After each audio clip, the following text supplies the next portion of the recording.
So ಈ ರೀತಿ home made grow bag ಮಾಡಿದೆ ನೋಡ್ರಿ. ಇದು ನೋಡ್ರಿ, ಇದು ಮಂಗಳ ಅರ್ಲಿ ವೆರೈಟಿ. ಈಗ ಬೇರೆ ಗ್ರೋತ್ ಮಸ್ತ್ ಆಗ್ತದೆ. ಇದು ನಾನು ನೋಡ್ರಿ ಒಂದು ಸ್ವಲ್ಪ ಸ್ಪೆಷಲ್ ಹಲಸಿನ ಗಿಡ ತರಿಸಿದೆ. ಈಗ ಇದೇನು ಮಾಡೋದು ಅಂದರೆ ಸಣ್ಣ ಸಣ್ಣ ಪ್ಯಾಕೆಟಲ್ಲಿ ಬಂದಿದೆ ಈ ರೀತಿ. ಈಗ ಇದೇನು ಮಾಡೋದು ಅಂದರೆ ಇದರಲ್ಲಿ ಈಗ ಬೇರಿನ ಗ್ರೋತಿಗೆ ಸಾಕಾಗೋದಿಲ್ಲ, ಕೊಟ್ಟೆ ಇದೆ. ಸೊ ಈ ರೀತಿ ಹೋಮ್ ಮೇಡ್ ಗ್ರೋ ಬ್ಯಾಗ್ ಮಾಡಿದೆ ನೋಡ್ರಿ. ಇದು ನೋಡ್ರಿ, ಇದು ಮಂಗಳ ಅರ್ಲಿ ವೆರೈಟಿ. ಈಗ ಬೇರೆ ಗ್ರೋತ್ ಮಸ್ತ್ ಆಗ್ತದೆ. ಇದು ತೈವಾನ್ ಸೂಪರ್ ರೆಡ್. ಸೊ ಈ ಥರ ದೊಡ್ಡ ಗ್ರೋ ಬ್ಯಾಗ್ ನಾವೇ ಮನೇಲಿ ಮಾಡ್ಕೊಂಡಿದ್ದೆ. ಆ ಥರ ತೊಗೊಬಂದ್ರೆ ಸುಮ್ಮನೆ ಖಾಲಿ ಬೇಕು, ದುಡ್ಡು ವೇಸ್ಟ್. ಇದು ಮನೇಲಿ ಅಕ್ಕಿ ಗಿಕ್ಕಿ ತಂದಿದ್ದು ಏನಾದ್ರು ಇರ್ತದಲ್ಲ, ಅದಕ್ಕೆ ಹಾಕ್ಬಿಡೋದು ಹಿಂಗೆ ಮಾಡಿ ತುಂಬಿ. ಈಗ ಇಲ್ಲಿ ಜಾಗ ಬಿಟ್ಕೊಂಡೆ ಇಲ್ಲಿ ಸೆಗಣಿ ನೀರು ಅಂದರೆ ಸ್ಲರಿ ಹಾಕ್ಬಿಡೋದು ಮೇಲಿಂದ. ಏನಾದ್ರು ಫರ್ಟಿಲೈಸರ್ ಕೊಡಬೇಕಂದ್ರೆ ಮೇಲೆ ಕೊಟ್ಬಿಟ್ರೆ ಕಂಪ್ಲೀಟ್ ಹೋಗ್ತದೆ ಕೆಳಗೆ. ಈ ಕೆಳಗೆ ಒಂದು 2 ಸಣ್ಣ ಸಣ್ಣ ತೋಟ ಹೊಡಿಬೇಕು ಇದಕ್ಕೆ ಇಲ್ಲಿ.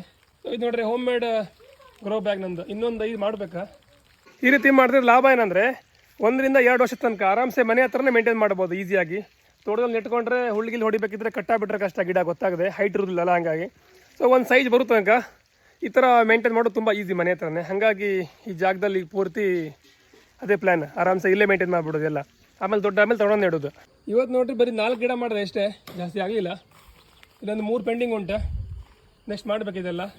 ಚೌತಿ ಹಬ್ಬ ಅಲ್ಲ ಇವತ್ತು, ಹಾಗಾಗಿ ಈಗ ಹೋಗ್ಬೇಕಿದ್ರೆ ಹೊಡಿತಾರೆ ನನಗೆ. ಹಂಗೆ ಮಾಡಿ ಪಟ ಸ್ನಾನ ಮಾಡಿ ಈಗ ಪೂಜೆ ಹೋಗ್ಬಿಡೋದು. ಸಿಗುವ, ಬಾಯ್ ಬಾಯ್.